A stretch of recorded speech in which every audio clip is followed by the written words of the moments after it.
When you hear the question, which bird can fly over Mount Everest? It probably sounds like a trick question. It's obviously asking for an albatross. Well, actually, there are no records of albatrosses ever flying over Everest, so that's not the answer. But if you didn't already know, there is one bird that flies over the world's tallest mountain every single year, and it's not even trying its hardest. Can you guess which bird it is? The bar-headed goose is a medium-sized goose with a black head and neck, gray body, and orange legs and feet. And while it might not be the largest, fastest, or strongest bird, it is definitely the smartest. Let me explain how the bar-headed goose is able to fly over Everest. First of all, let's consider how hard it would be for us humans to run up Everest. It's not just the height, the cold, or the fact that the mountain is made of rock. As you gain altitude, the amount of oxygen in the air decreases.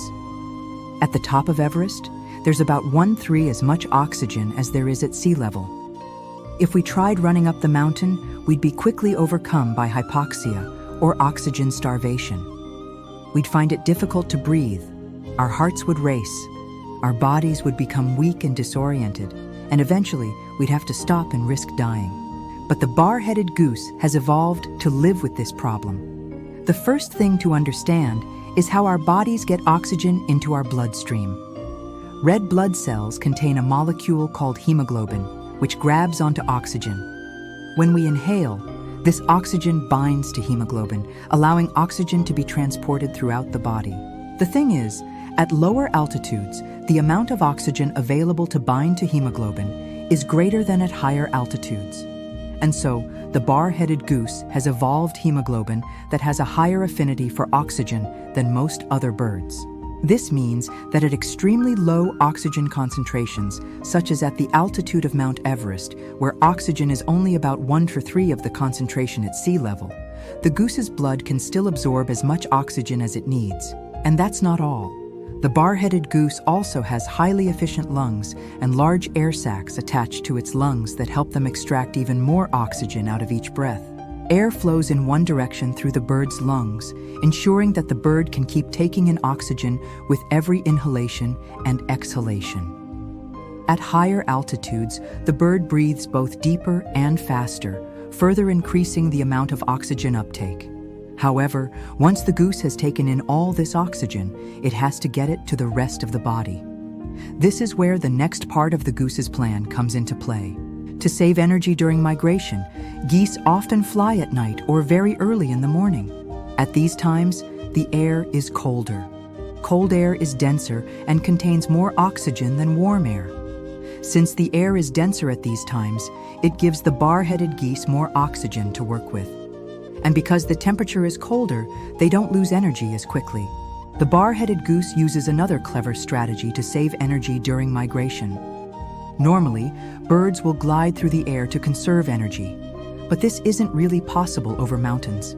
Instead, the bar-headed goose relies on continuous flapping flight, which requires more energy, but allows them to remain stable in the turbulent winds that form around mountains.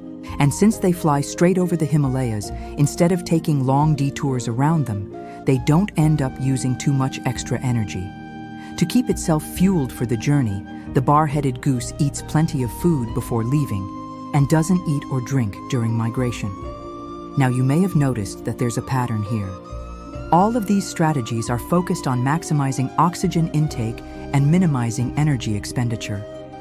But what about delivering oxygen to the muscles? If the oxygen in the bloodstream is being used as efficiently as possible, then the next bottleneck could be the muscles themselves. After all, if oxygen can't reach the muscles, then they won't be able to function properly. But the bar-headed goose has this covered as well. Its heart is bigger and more powerful than other birds of similar size, and it pumps blood at a much higher pressure, forcing oxygen-rich blood to the muscles. Even at low oxygen levels, this ensures that the muscles receive enough oxygen to keep functioning. The wing muscles of the bar-headed goose also contain many more mitochondria than other geese. These are the power plants of the cell, and they convert fuel into usable energy. The presence of extra mitochondria means that the muscles can use oxygen more efficiently, converting fuel into energy at a faster rate. But sometimes you need a little bit of luck. For example, the bar-headed geese take advantage of updrafts along the eastern slopes of the Himalayas. These are invisible columns of air that push upward, helping the geese gain altitude without having to flap their wings as much. There's a narrow corridor along the Himalayas where these updrafts occur, and the bar-headed geese take full advantage of it. Overall, you can see that the bar-headed goose has several tricks up its sleeve to fly over Mount Everest.